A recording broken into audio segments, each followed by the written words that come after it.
यीशु जब नीचे लिख रहे इतने में सारे फरीसी गायब, एक भी उधर खड़ा नहीं।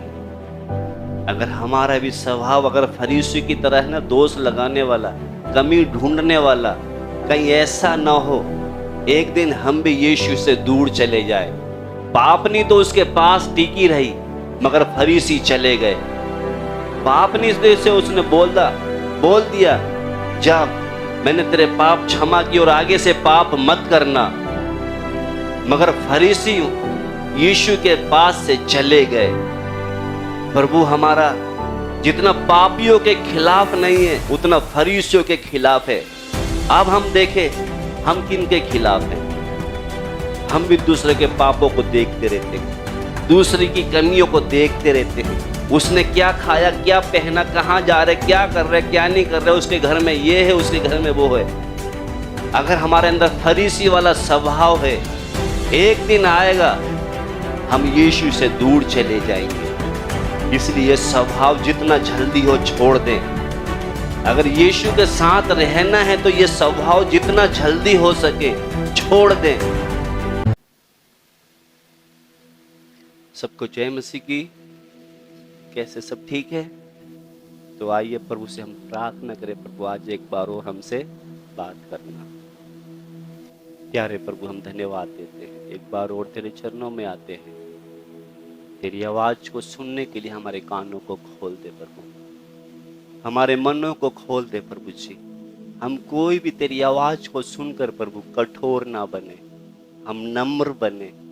जैसा आप चाहते हम तैयार हो सके। तेरी आत्मा मदद करने पाए। सब महिमा आपके नाम यीशु मसीह के नाम से आमीन। आज जो हम सीखने जा रहे हैं अय्यूब के बारे में जानते हैं। अय्यूब, कौन से अय्यूब के बारे में? है? कौन? और बुराई से दूर रहने वाला वही अय्यूब है जिसके गाय, बैल, भेड़, बकरी, बच्चे सब खत्म हो गए। सब कुछ क्या हो गया? उसका नष्ट हो गया। उसके बाद में क्या बोलता है वो?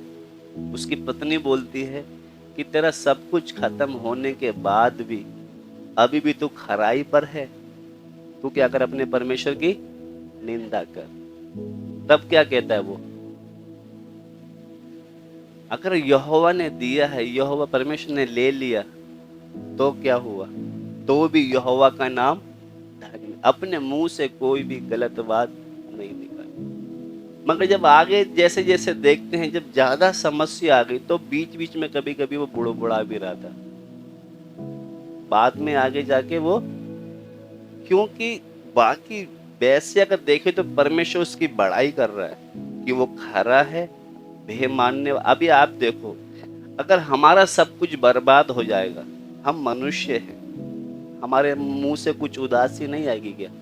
आएगी, आएगी। मगर जो कुछ प्रभु से इसने वाद विवाद किया वो प्रभु के लेखे में सब मिट गया। मगर जो प्रभु के प्रति इसका जो संबंध था वो लिखा गया है।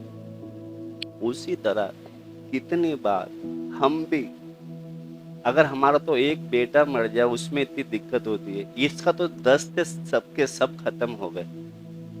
तो आज हम अय्यूब के बारे में देखेंगे। उसके मित्र लोग भी आए उसके पास, उसको मित्र लोग भी आए और पता क्या बोल रहे वो? कुछ बातें तो उन्होंने ठीक बोली, मगर कुछ बातें ऐसी बोली उन्होंने कि तेरे ऊपर जो विपत्ति आई है ना, जो कष्ट आया है, ये तेरे पाप के कारण आए। जब आप पढ़ोगे ना अय्यूब को पता चलेगा। तो क्या बोलते हैं वो? तेरे पाप के कारण। हम किसी के ऊपर अपने आप ही न्याय कर देते हैं, क्योंकि कुछ बातें जो परमेश्वर ने गुप्त रखी उसको गुप्त रहने दे। जैसे ये अय्यूब के जो मित्र थे, इन्होंने क्या करा? ये सब कुछ जो बर्बाद हुआ है ये तेरे कोई ना कोई पाप के कारण हुआ। थोड़ा जांच कर देखें, अय्यूब के मित्र की तरह हम है या नहीं है? कौन कौन मित्र थे उसके? हैं? ये आकर क्या बोलते हैं कि जरूर इसने कहीं ना कहीं पाप किया होगा, इसलिए सजा आई इसके ऊपर। तो जैसे पिछले दिनों से हम सीखते आ रहे, ये फरीसियों का स्वभाव है। ये क्या करते हैं? दूसरों को बिना सोचे समझे क्या करते हैं? दोष लगा देते हैं। तो आइए एक आयत पढ़ेंगे हम, इस लास्ट में जाएंगे हम, अय्यूब 42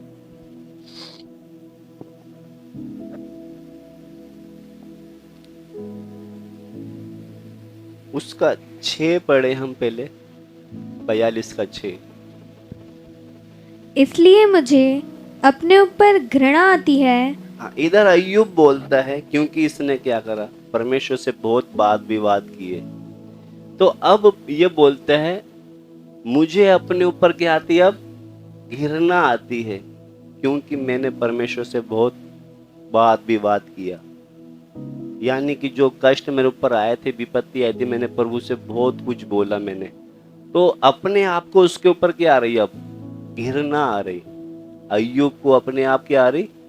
घृणा आ रही। आगे, और मैं धूल और राख में पश्चाताप करता हूँ। हाँ, ये अपनी गलती का क्या कर रहा है? ये पश्चाताप कर रहा है। इसने बीच में जो कुछ प्रभु से बोला है, कितनी बार इसका सब कुछ खत्म होने के बाद भी इसने बहुत कुछ प्रभु को बोला था, मगर बाद में बोलता है जब ये अपने आपे में आया, कहता अपने आप को उसके ऊपर क्या आ रही है? अपने आप को घृणा आ रही है और अपना पछतावा कर रहे हैं। मगर जो उसके मित्र थे उसके बारे में परमेश्वर क्या बोल रहा, वो ध्यान से सुनकर जाना, क्योंकि इसके मित्र ने इस पर क्या लगाए? आरोप लगाए। क्या आरोप लगाए? कि तेरे जो बेटा बेटी जो मरे हैं, तेरी जो धन संपत्ति बर्बाद हुई है, ये तेरे कोई पाप के कारण ये सजा तेरे को प्रभु के ऊपर आई है। तो उसके मित्र के बारे में परमेश्वर क्या बोल रहे, वो सुन कर, कहीं हम इनके मित्र की तरह तो नहीं है? साथ भी पढ़े बेटा उसको। ऐसा हुआ कि जब यहोवा ये बातें अय्यूब से कह चुका। हाँ, अब सब कुछ अय्यूब से परमेश्वर अपनी बातें सब कह चुका, सब कुछ उसने अपना पछतावा भी मान लिया, सब कुछ कर लिया, गलती मान ली। आगे, तब उसने तेमानी एलिपज से कहा, मेरा क्रोध तेरे और तेरे दोनों मित्रों पर भड़का है। हाँ, इधर ध्यान से सुनना। अब अय्यूब से परमेश्वर कहता है, तब उसने तमानी एलिपज से कहा, मेरा क्रोध तेरे और तेरे दोनों मित्रों पर भड़का है, क्योंकि जैसी ठीक बात मेरे दास अय्यूब ने मेरे विषय कही है, कि जैसी ठीक बात मेरे दास अय्यूब ने मेरे विषय में कही है, वैसी तुम लोगों ने नहीं कही। वैसे तुम लोगों ने नहीं की। क्योंकि अय्यूब ने जो गलती किया है उसकी क्या कर रहा है? वो माफी मांग रहा है। आगे, इसलिए अब तुम 7 बैल और 7 मेढ़े छाटकर मेरे दास अय्यूब के पास जाकर अपने निमित्त होमबलि चढ़ाओ। तब मेरा दास अय्यूब तुम्हारे लिए प्रार्थना करेगा, क्योंकि उसी की प्रार्थना मैं ग्रहण करूँगा, और नहीं तो मैं तुमसे तुम्हारी मूर्ता के योग्य बर्ताव करूँगा, क्योंकि तुम लोगों ने मेरे विषय मेरे दास अय्यूब की सी ठीक बात नहीं कही। हाँ, ये पढ़ते समय कुछ समझ में आया है आपको? नहीं आया? मैं आपको समझाना चाहूंगा, बिल्कुल साफ तरीके से लिखा है। क्योंकि हम भी किसी की बाहरी हालत को देखकर बहुत जल्दी हम अपना क्या करते हैं? फैसला सुना देते हैं। अब इसके दोस्तों ने इसकी बाहर की हालत देखा कि इसका सब कुछ क्या हो गया? बर्बाद हो गया। तो जरूर कुछ ना कुछ इसने पाप किया होगा, इसलिए इतनी सजा इस पर आई है। समझ में आपको आ रहा है? तो जब इन्होंने ये बातें बोली थी तो वो परमेश्वर ने बहुत बारीकी से सुना था कि मेरे दास जो अय्यूब था उसके बारे में आपने ऐसा कुछ बोला है। तो परमेश्वर ने वो क्या है? सुन। हम किसी को बाहरी हालत देखकर हम क्या ना करें? फरीसियों की तरह अपना मुंह ना खोले। तो इन्होंने बाहर से जो, क्योंकि अंदर से कौन जानता है? परमेश्वर जानता है। और अंदर से, मगर हम अंदर से नहीं देखते, हम तो बाहर से देखते हैं। उसका हाथ टूट गया या उसका पांव टूट गया, जरूर प्रभु से क्या है, पाप किया होगा इसलिए सजा आई है। तो उसी तरह इन्होंने भी क्या है, वही देखा कि अय्यूब का सब कुछ बर्बाद हो गया। तो इन्होंने बोला कि जरूर इसने कोई ना कोई पाप किया होगा। तो इसलिए परमेश्वर वापस बेटा 7 में आएंगे। हाँ पढ़े। ऐसा हुआ कि जब यहोवा ये बातें अय्यूब से कह चुका, तब उसने तेमानी एलीपज से कहा, मेरा क्रोध तेरे और तेरे दोनों मित्रों पर भड़का है। ये क्रोध क्यों भड़का है? क्योंकि इन्होंने क्या करा, जो परमेश्वर का दास अय्यूब था उसके बारे में गलत सोचा, इसलिए परमेश्वर का क्रोध उन पर क्या हुआ, भड़का है। आगे, क्योंकि जैसी ठीक बात मेरे दास अय्यूब ने मेरे विषय कही है, वैसी तुम लोगों ने नहीं कही। वैसे तुम लोगों ने नहीं की, क्योंकि उसने क्या बोला था, यहोवा ने दिया यहोवा ने लिया। इन्होंने क्या बोला था, जरूर तूने कुछ ना कुछ किया होगा।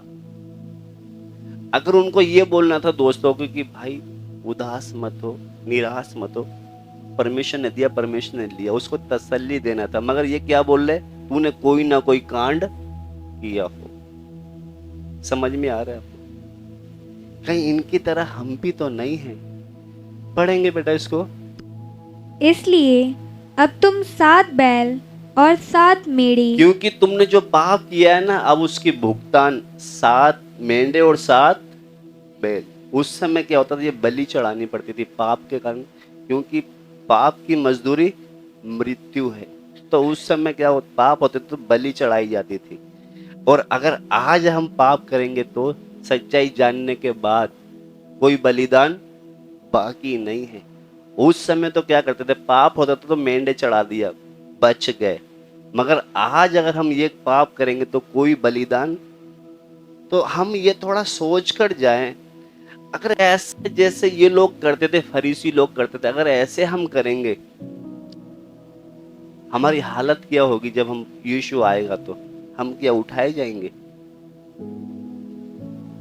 तो इस वहां पे लिखा है, इसलिए अब तुम 7 बैल और 7 मेंढे छाट कर, ऐसे नहीं जो मर्जी, छाट कर, कोई दोष नहीं होना उनके अंदर, छाट कर मेरे दास अय्यूब के पास जाकर जिसके ऊपर तुम आरोप लगा रहे थे ना, अब उसी मेरे दास अय्यूब के पास ये लेकर जाना। हाँ, अय्यूब के पास जाकर अपने निमित्त होमबलि चढ़ाओ। हाँ, मेरे दास अय्यूब के पास ले जाकर होमबलि चढ़ाओ।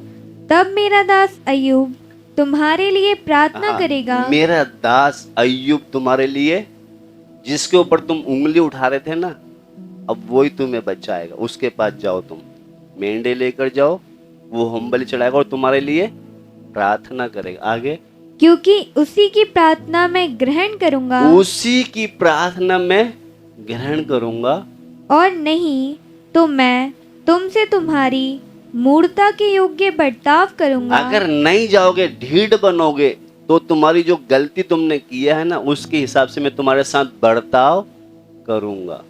समझ में आपको आ रहे हैं? आगे, क्योंकि तुम लोगों ने मेरे विषय मेरे दास अय्यूब की सी ठीक बात नहीं कही। ठीक बात नहीं की। ठीक बात नहीं की मतलब तुमने बिना सोचे समझे ऐसे कैसे उस पर आरोप लगा दिया। हम कितनी बार बिना सोचे समझे बोल देते हैं, नहीं बोलते। आगे से कुछ बोलो तो सोच समझ कर बोलना। आगे से कुछ बोलो तो कहीं ऐसा ना हो, पुराने नियम में तो उसने मेंढे दे के बच गए वो, अभी हम मेंढे नहीं दे सकते, भेड़ बकरी नहीं दे सकते।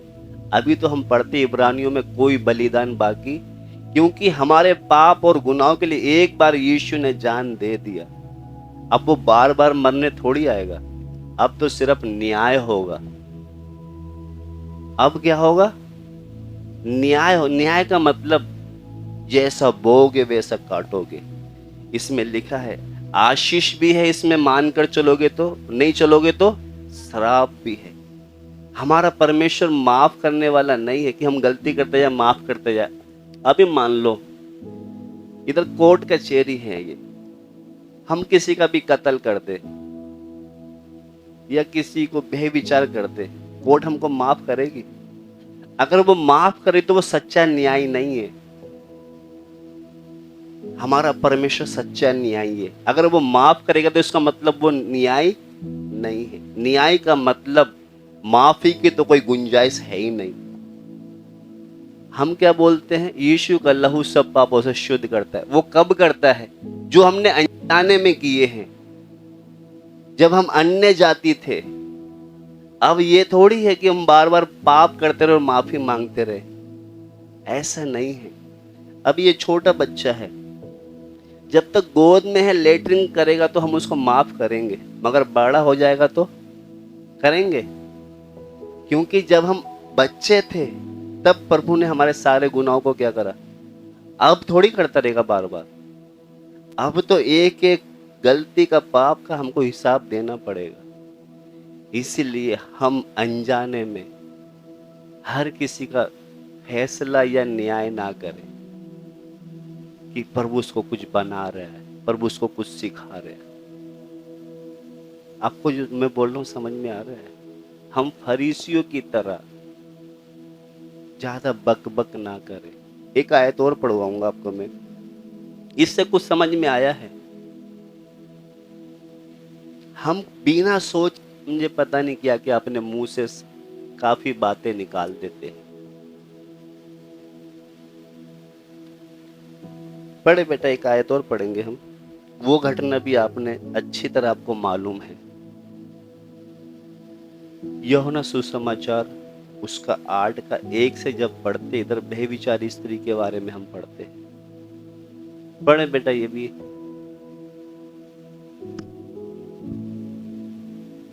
परंतु यीशु जैतून के पहाड़ पर गया। भोर को वह फिर मंदिर में आया। सब लोग उसके पास आए और वह बैठकर उन्हें उपदेश देने लगा। तब शास्त्री और फरीसी एक स्त्री को लाए जो व्यभिचार में पकड़ी गई थी, और उसको बीच में खड़ा करके यीशु से कहा, हे गुरु, यह स्त्री व्यभिचार करते पकड़ी गई है। व्यवस्था में मूसा ने हमें आज्ञा दी है कि ऐसी स्त्रियों पर पथराव करे। अतः तू इस स्त्री के विषय में क्या कहता है? उन्होंने उसको परखने के लिए ये बात कही ताकि उस पर दोष लगाने के लिए कोई बात पाए। परंतु यीशु झुककर उंगली से भूमि पर लिखने लगा। जब वे उससे पूछते ही रहे तो उसने सीधे होकर उनसे कहा, तुम में जो निष्पाप हो वही पहले उसको पत्थर मारे। और फिर झुककर भूमि पर उंगली से लिखने लगा। परंतु वे यह सुनकर बड़ों से लेकर छोटों तक एक एक करके निकल गए, और यीशु अकेला रह गया और स्त्री वहीं बीच में खड़ी रह गई। यीशु ने सीधे होकर उससे कहा, हे नारी, वह कहाँ गए? क्या किसी ने तुझ पर दंड की आज्ञा ना दी? उसने कहा, हे प्रभु, किसी ने नहीं। यीशु ने कहा, मैं भी तुझ पर दंड की आज्ञा नहीं देता। जा और फिर पाप ना करना। इसको हमने बहुत बार पढ़ा है, सुना भी बहुत बार है, बहुत बार सुना है, मगर आज प्रभु इनके द्वारा हमें कुछ बात सिखाएगा। हमने बहुत बार सुना है। आप मुझे ये बता दो, यीशु के पास लास्ट में कौन है? फरीसी है या पापनी स्त्री है? यीशु मसीह पापियों से ज्यादा, जितना पापियों का विरोध ने खिलाफ नहीं, उससे ज्यादा फरीसियों के खिलाफ है वो। इस आयत को पढ़ते समय आप प्रार्थना के साथ पढ़ना। ये किस लिए लाए थे लड़की औरत को पकड़ के? यीशु को परखने के लिए। क्योंकि अगर ये व्यवस्था के हिसाब से नहीं बोलेगा तो यीशु को पत्थर मारेंगे। समझ में आ रहा है? फरीसी आज ऐसे ही है, परखते हैं। मगर यीशु ने उधर बड़ी साफ तरीके से बोला, क्योंकि इधर मेरे तरफ देखना, मैंने आपको वो 1 से लेके जो 12 तक हमने पढ़ा है उसका एक छोटा सा एक चित्र अपनी निगाह में रख कर जाना। फिलहाल यीशु के पास कौन है? वो पापन स्त्री है। और फरीसी क्या हो गए? चले गए। कहीं ऐसे तो नहीं हम फरीसियों की भीड़ में तो नहीं खड़े? समझ में आपको आ रहा है? मैं कम शब्दों में बोल रहा हूं। हम किधर की साइड खड़े? कहीं फरीसियों की तरफ तो नहीं खड़े हम। फरीसी जो क्या थे? हमेशा दोष लगाने वाले होते, हमेशा दोष लगाने वाले। ठीक है, ये बेविचार में पकड़ी गई, ठीक है, मगर कहता पहला पत्थर वही मारेगा जो निष्पाप हो। हमारे अंदर इतने पाप होने के बाद भी हम दूसरे पर दोष लगाते रहते हैं। हम दोष लगाने का हक तभी है अगर हम निर्दोष हैं तो। मैं जो बोल रहा हूं समझ में आ रहा है आपको? ज्यादा गहरे प्रचार नहीं है अभी, ये साधारण है। ये भाषा तो समझ में आ रही होगी ना आपको? हम क्या करते हैं? इसलिए यीशु ने बोला तुम दोष लगा रहे हो ना इस पर, मारो पत्थर। व्यवस्था में लिखा है ना, मगर वही मारेगा जिसमें कोई पाप। हम इतने पापी होने के बाद भी दूसरों पर दोष लगा, ये ऐसी है, वो वैसा है, वो वैसा है। पहले अपनी कालर तो देख लो। समझ में आ रहा है आपको? अगर हम ठीक है ना तब हम बोल सकते हैं। मेरा कहने का मतलब, यीशु मसीह जितना पापियों के खिलाफ नहीं है ना, उतना किसके खिलाफ है? वो फरीसियों से। कहता ठीक है मारो, मगर वो ही मारेगा जो पहले पत्थर जिसने पाप। अभी वहां पर कौन है यीशु के पास? स्त्री रह गई, मगर फरीसी क्या हो गए? अगर हम भी फरीसी होंगे ना, एक दिन हम भी चले जाएंगे। समझ में आपको आ रहा है कुछ? आप अंदाजा लगा लो कौन हो आप।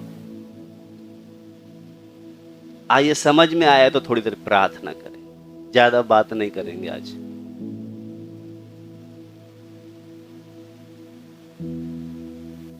यीशु जब नीचे लिख रहे इतने में सारे फरीसी गायब, एक भी उधर खड़ा नहीं है। अगर हमारा भी स्वभाव अगर फरीसी की तरह है ना, दोष लगाने वाला, कमी ढूंढने वाला, कहीं ऐसा ना हो एक दिन हम भी यीशु से दूर चले जाए। पापनी तो उसके पास टिकी रही, मगर फरीसी चले गए। पापनी से उसने बोल दिया जा, मैंने तेरे पाप क्षमा किए और आगे से पाप मत करना। मगर फरीसी यीशु के पास से चले गए।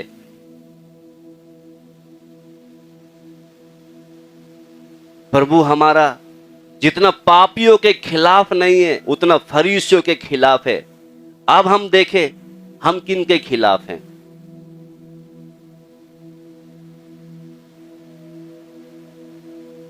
हम भी दूसरे के पापों को देखते रहते हैं, दूसरे की कमियों को देखते रहते हैं।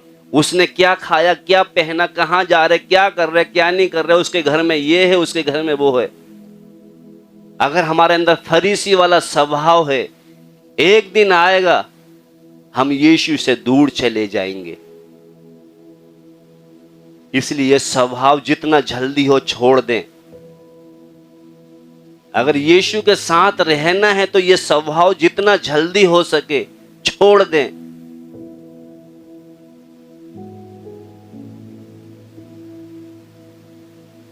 वो क्या खा रहा है, क्या पहन रहा है, उसका परमेश्वर न्याय करेगा।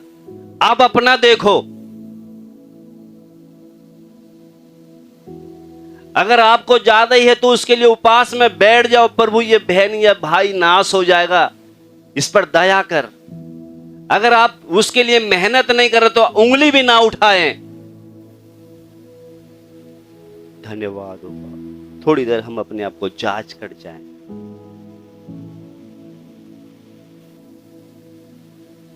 एक घटना बताकर फिर हम प्रार्थना करने जा रहे हैं। एक घटना आपको याद होगा, वो भी धनवान के बारे में,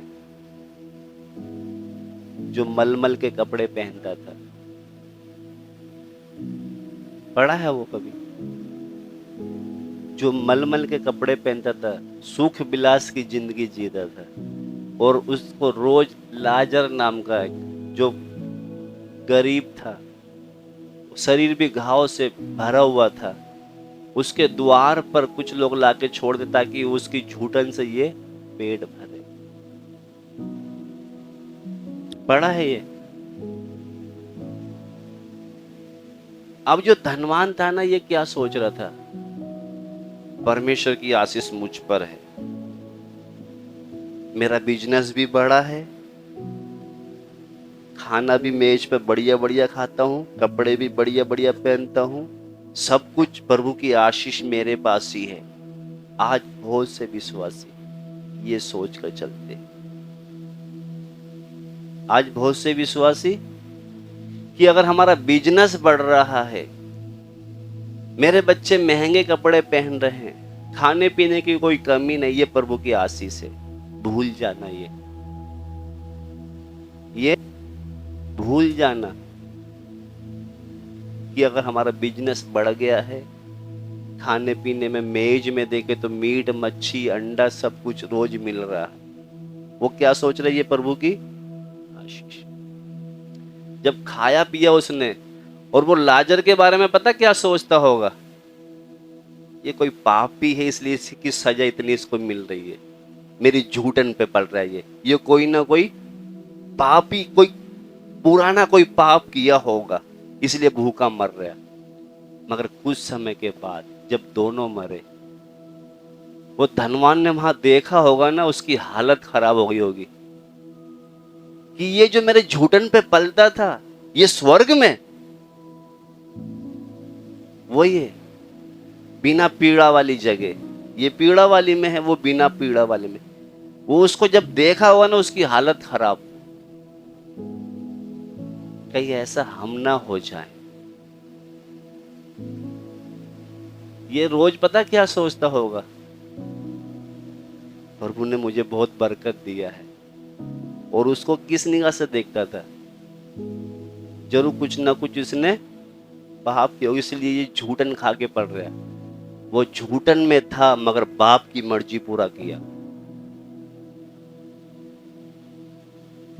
हम भी ये ना सोचे कभी कि बाप हमको सब कुछ दे रहा है, प्रभु की आशीष है। ये गलती मत करना। आज बहुत से, जैसे वो धनवान ने किया, आज बहुत से मसीह में जानने के बाद भी लोग ये गलती कर रहे हैं। अच्छा खाना पीना खाकर सोचते हैं क्या करते हैं? प्रभु ने बहुत आशीष दिया है। प्रभु की आशीष वही है, हम गरीबी में हो, बीमारी में हो, बाप की मर्जी को पूरा करें, ये आशीष है। आइए हम प्रार्थना करें।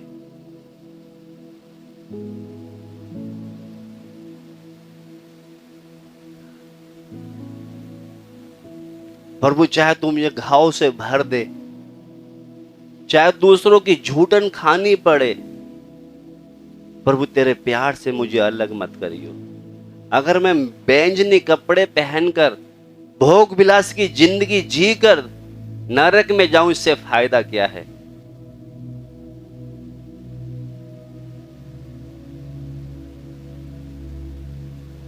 इसलिए हम उस धनवान की तरह गलती तो नहीं कर रहे।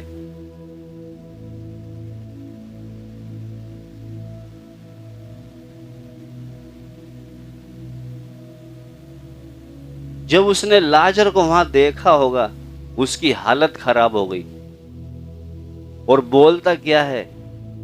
हे अब्राहम, इस लाजर से बोल दे कि अपनी एक उंगली पानी में भिगो कर मेरी जीभ पर लगा दे, क्योंकि मैं इधर तड़प रहा हूं। अभी हमारे पास मौका है उस तड़पने वाली जगह से बचने के लिए, क्योंकि मरने के बाद फिर कोई मौका नहीं है।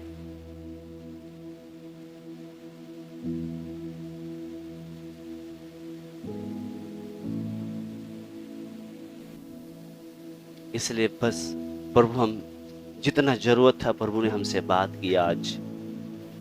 अगर प्रभु हमें अच्छा खाना, अच्छा बढ़िया सब कुछ दे रहे हैं, क्या हम भोग विलास के साथ बाप की मर्जी को पूरा कर रहे हैं क्या?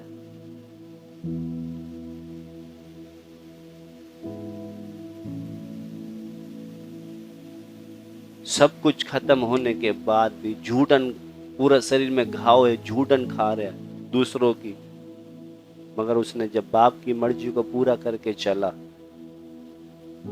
मरने के बाद वो अब्राहम की गोद में विश्राम वाली जगह में आराम कर रहा।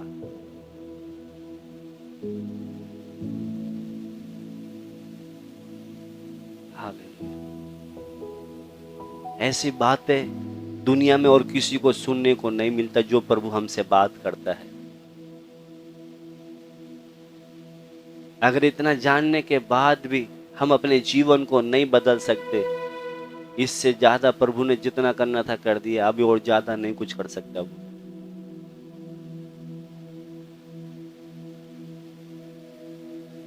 हालेलुया। इसलिए हम अपने स्वभाव को बदलें, क्योंकि यूहन्ना बोलता था, मन फिराव का बपतिस्मा देता था वो। आज हमारी हालत वो ही आ गई। हमारा मन देखे कहां है आज। यूहन्ना मन फिराव कहता, मेरे बाद जो आएगा तुम्हें आग से बपतिस्मा देगा, मैं तो उसकी जूती उठाने, उसके बंद खोलने के योग्य में नहीं हूं। हम तो उस फरीसियों के लोगों से भी ज्यादा ढीठ बन गए आज। आज हमको जरूरत है हमारे मनों को फिराने का।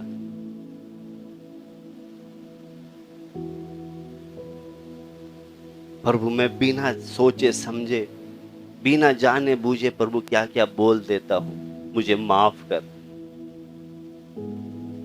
प्रभु, मैं उस धनवान की तरह तड़पने वाली जगह में नहीं जाना चाहता। स्तुति हो, स्तुति हो। पिछले दिनों में हम अंधेरी घाटी में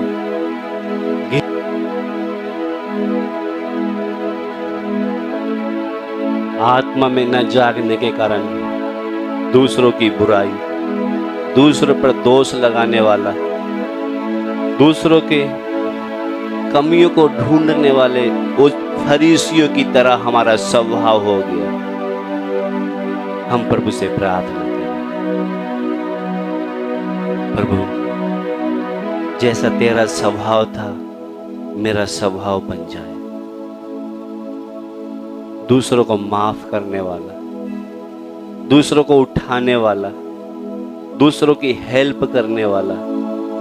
प्रभु, मेरा स्वभाव तेरे समान हो जाए, मुझे तेरे वरदानों से भर दे। तेरी सेवा को पूरा करने के लिए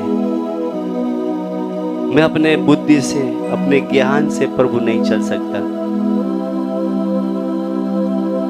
प्रभु, मेरे अंदर तो स्वभाव दूसरे की कमियों को ढूंढने वाला है, दूसरों पर दोष लगाने वाला स्वभाव है। प्रभु, इस स्वभाव से मुझे छुटकारा दे। मुझे जय पाने के लिए इन दिनों में तेरी आत्मा मुझे बलवंत करे।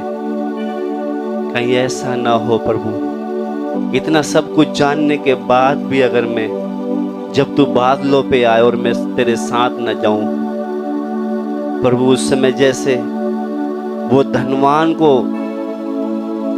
देखा उसने लाजर को, तो वो चकित रह गया।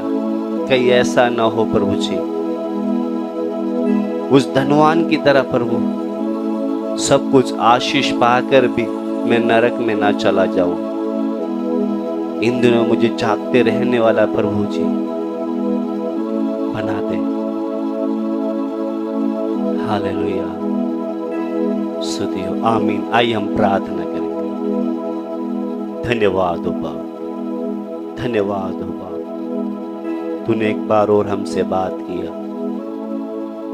स्तुति हो हमारे प्रेमी परमेश्वर, धन्यवाद देते हैं आज की संगति के लिए। प्रभु पिछले दिनों से आप हमें सिखाते आ रहे हैं। प्रभु हमारे अंदर पिछले दिनों में आत्मा में ना जागने के कारण वो फरीसी वाला स्वभाव आ गया है। प्रभु हम आपसे प्रार्थना करते हैं, हमारे अंदर से ये बुरी आदत को निकाल कर तेरे प्रेम से हमें भर दे, तेरे प्रेम से हमें भर दे खुदा, ताकि प्रभु हमारे चाल चलन से तुझे हम प्रसन्न करने पाए। प्रभु तू फरीसियों से तो क्रोधित होता था। प्रभु हमने अपने जीवन के द्वारा आपको बहुत दुख दिया है। आगे से प्रभु प्रसन्नदायक जीवन जीने के लिए तेरी आत्मा हमारी सहायता करे। धन्यवाद हो, आपने हमारी प्रार्थना को सुना।